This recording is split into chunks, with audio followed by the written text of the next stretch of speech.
Hey everyone, Mr. Sujano here, your source for gaming, tech, emulation, and open source news. Let's get started. Alright, we'll kick things off talking about Game Boy and Game Boy Color emulation on Windows, Mac, and iOS with Sameboy, and Sameboy just released version 0.16.1. Now, I am pretty sure we talked about Sameboy the other week when they released version 0.16. It included a new fully featured iOS front end, supporting every iPhone, iPad, and iPod Touch model, running iOS 11 or newer. So version 0.16.1 has to do a whole lot with macOS and iOS, including a whole bunch of bug fixes here, and one that fixes a bug that prevented Sameboy from opening ROM files if Visual Boy Advance was also installed on macOS.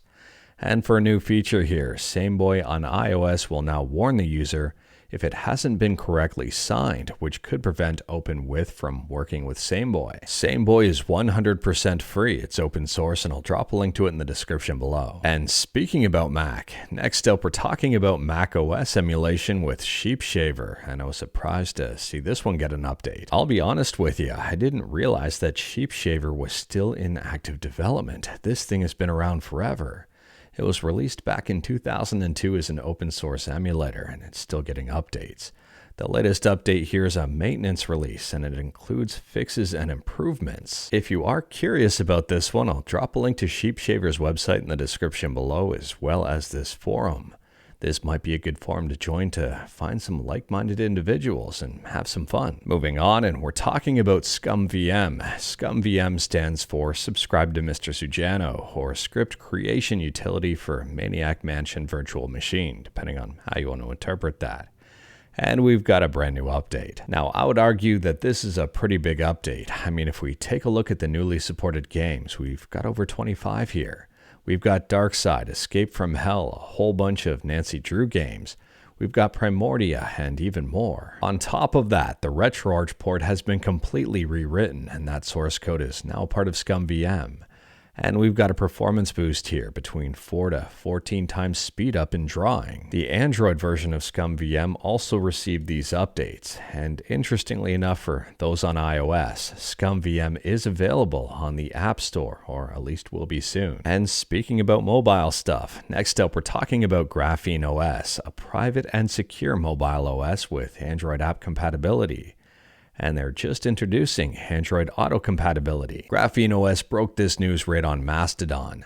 Android Auto support for our sandboxed Google Play compatibility layer has been merged into GrapheneOS and should be available in the next release. Next up, we're talking about a pretty large mod for Mario Kart on the Wii. It's called MarioKart Wii Deluxe, and the team here just released a trailer on YouTube for version 8.0. So the trailer itself is only 2 minutes and 13 seconds. I'll drop a link to it in the description below, and I do recommend checking it out.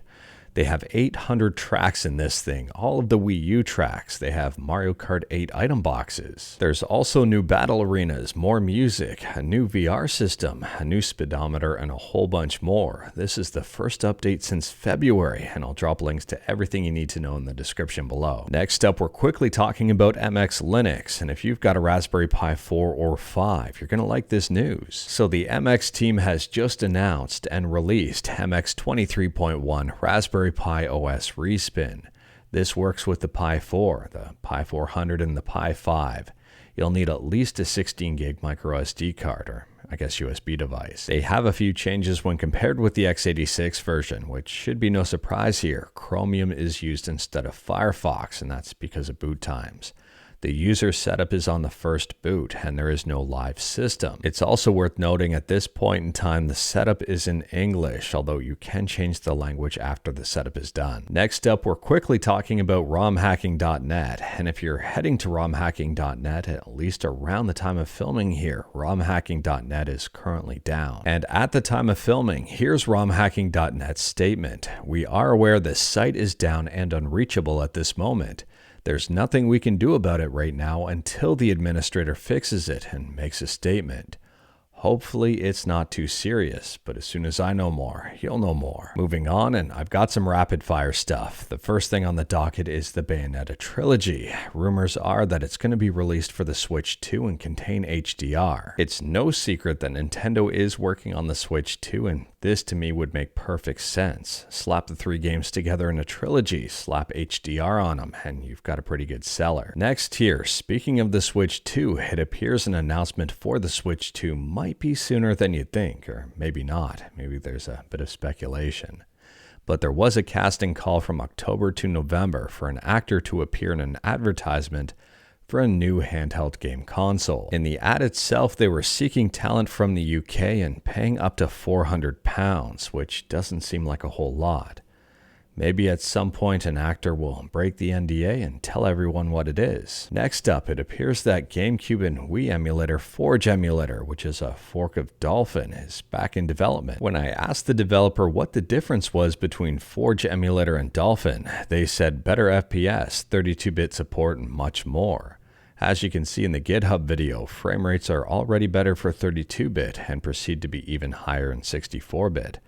You can test it out if you want to. They're working on version 3.5. To be fully transparent with you, I haven't had the chance to test this one out myself yet, but I'll drop a link to it in the description below. Next up, if you're a fan of gorgeous videos and Ocarina of Time, CryzenX just posted the video showcasing this game remade in Unreal Engine 5.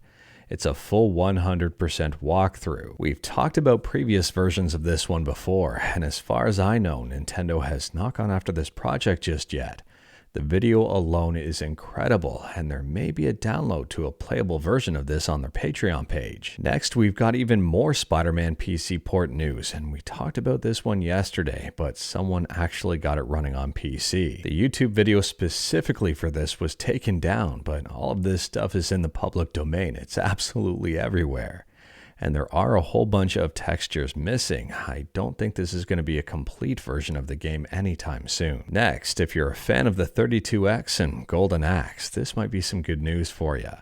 Apparently, the 32X edition of Golden Axe now works on real hardware. It appears the developer is looking for help to test this out on an actual 32X. If you're interested, I'll drop a link in the description below. And last, it appears the GKD Pixel is up for pre-order on Keep Retro, priced at $90 US. There are 4 colors available, but I only see 3 right here for pictures. There's black, red, green, and blue. While I think they look pretty awesome, I've never tried a GKD device and I'm not quite sure about the software on them. If you know about that, let me know in the comments below. But anyways, that is all I've got for you in this one. Straight to the point, all stuff and no fluff. We talked about a bunch today. Let me know your thoughts about absolutely any of it in the comments below. If you liked this video, leave a like. If you didn't like this video, leave a like, hit that subscribe button, check out my other videos, don't tempt fate, save your state.